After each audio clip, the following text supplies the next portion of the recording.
The clouds are moving through central Arkansas with no rain in sight. We begin with a live look at the capital area where it looks like the first not so Monday of the week is off to a good start. Thank you for choosing us for your latest headlines and weather. I'm Jurnee Taylor. Quiet as kept. There's still some things to look out for though. But first, let's see how traffic is holding up. The metro area is looking quite calm this lunch hour time. What you're seeing right now is I-630 near downtown. Now heading north along Highway 67 on McCain, it's a similar story, as you can see, and to the west going toward Conway. Doesn't seem to be a problem. This is I-40 showing traffic moving along just steady and calm. There's no major accidents at this time. Just remember to buckle up and take it easy. And some good news for the next time you fill up. Gas prices continue to fall, with the latest average for regular fuel being about $3.07. That's about 6 cents cheaper than the price of regular gas this time last year. We want to head straight over to the weather department. Tracy, what are you tracking? All right, today we have a mainly calm radar. We did have some storms pushing into northwest Arkansas, and we all know that they have had enough up there. But luckily, those storms just passed through. They were regular old garden variety thunderstorms, but even with that rainfall, they could have just kept that away. Now, in southwestern Arkansas, we did have some storms pushing through right around the Texarkana area. There's lots of weather going on in the Dallas metro, lots of power outage, lots of wind, but luckily we were not part of that. Now for your Tuesday planner, cloud cover is out there, but plenty of sunshine as well. We're looking for that high around 88 today, and it's going to trend down just a little bit, and those highs for the next few days are only going to be in the lower 80s. But today for the state, we have everything from 81 to almost 90 in the southern portion, 88 here in Little Rock, 87 in Pine Bluff, and 85 in Arkadelphia. Sunset's not until 8:15 tonight, so get out there and enjoy the day. Plenty of sunshine for everyone. Thank you, Tracy. Well, residents are trying to move past devastation after deadly storms swept through parts of northwest Arkansas. Those heavily impacted are now forced with picking up the rubbish after a powerful tornado took away homes, electricity, and even loved ones. THV 11's Rebecca Brown has been following the damage and brings you the latest as schools are now being affected. Sugar Creek Elementary School is one of the many schools here in Bentonville that were forced to shut down the remainder of the school year due to the storm. This wasn't a light decision made by the Bentonville School District, as they put into careful consideration their students and staff that were greatly impacted by the storm. And Bentonville schools are not the only ones who made this decision. Here you can see the damage Rogers School District has suffered over the last few days, which led to Superintendent Jeff Perry announcing that the school year is over and they will offer their school as a resource for the community. We're allowing people to take showers, use the restroom, have access to the internet so they can get in contact with loved ones, charge phones, those kind of things. In the cafeteria, we're actually providing breakfast and lunch. Crews outside of Sugar Creek are hard at work to try and clean up the debris, but until then, Bentonville schools K-8 will be closed.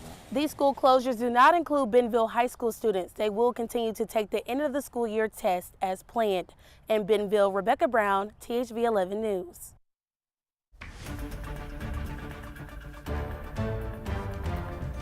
Closing arguments are being heard in Trump's New York hush money trial. Astrid Martinez brings you the latest as the Trump team delivers their final remarks. Mr. Trump, how are you feeling about today? Former President Donald Trump arrived at the Manhattan courthouse ahead of closing arguments in his historic criminal trial. We'll see how it goes. This is a very dangerous day for America. It's a very sad day. Inside, his defense team told jurors Trump was innocent and did not break the law. Under the federal law, I did nothing wrong. Trump is charged with 34 felony counts of falsifying business records. Prosecutors argue it was part of a scheme to subvert election law by concealing repayment to his former fixer Michael Cohen for hush money paid to adult film star Stormy Daniels ahead of the 2016 presidential election. Jury deliberations could begin as soon as tomorrow. Juries convict on circumstantial evidence all the time. In fact, there often is not the type of evidence, smoking gun evidence, that one would want. As he has done throughout this trial, Trump again claimed this morning that this case is the result of campaign interference by President Biden, his political rival. Outside the courthouse, the Biden campaign pushed back. We're here primarily because of the threat that Donald Trump poses to the United States of America and to our democracy. In a sign of how significant today's proceedings are, 3 of Donald Trump's children, Donald Jr., Eric, and Tiffany, joined him in court for closing arguments. Astrid Martinez, CBS News, New York.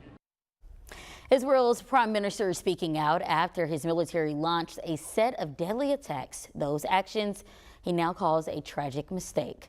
On Monday, an airstrike hit the city of Rafah, sparking up a fire that killed dozens of Palestinians. Right now, at least 45 people have been confirmed dead, and comes as top officials steadily urge Israel to cease its military operations in the city. But the country remains persistent on its goal to defeat remaining Hamas units in Gaza. Those string events are affecting some right here in Arkansas. People took to the steps of the state capitol in protest of high war tensions overseas. As we said before, Israel's prime minister calls the recent attack a mistake and plans to launch an investigation.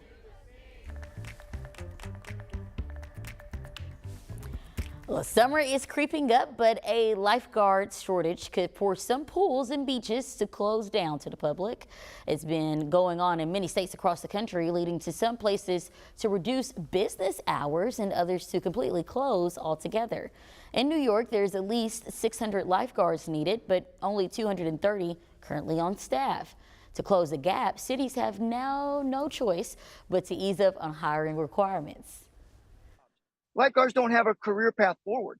We're that fourth element, and we should be respected as that. The communities need to invest in their lifeguards. They need to pay them better, give them incentives to come out. The American Lifeguard Association is calling for more investments into programs that provide training in addition to a more flexible work schedule. New this afternoon, John Calipari just secured a new Hog to join the men's basketball roster for next season. He's bringing a piece of Kentucky back to the Hog County by recruiting currently guard DJ Wagger. He's a former McDonald's All-American and 5-star recruit and is now the 3rd former Wildcat to commit to Arkansas and the 4th overall 5-star recruit on the roster. Now, as for the Diamond Hogs, they're looking to continue their road to Omaha. This afternoon, we have a better idea of what challenges they'll face along the way. Southeast Missouri State, Louisiana Tech, and Kansas State all joining the Hogs during the NCAA Regional in Fayetteville. Now, that game is set for a double elimination in the happens this Friday and goes through Monday if needed. The Hogs take on Southeast Missouri at 2 o'clock Friday. That will be live streamed on ESPN+. New details just released moments ago. UAPB will soon be in search of a new head baseball coach. The current man in charge, Carlos James, just announced he'll be wrapping up his tenure with the Golden Lions and took to X, formerly known as Twitter, thanking the school for his time as head coach. He says he plans to release an official statement sometime later. It's not every day you wake up and decide to go tumbling down a hill. Well, coming up, why these people are risking it all for the love of cheese. And at this noon hour, you can see in western Arkansas, temperatures are already starting to cool, and there's more of that headed our way. We'll talk about that in my forecast coming up.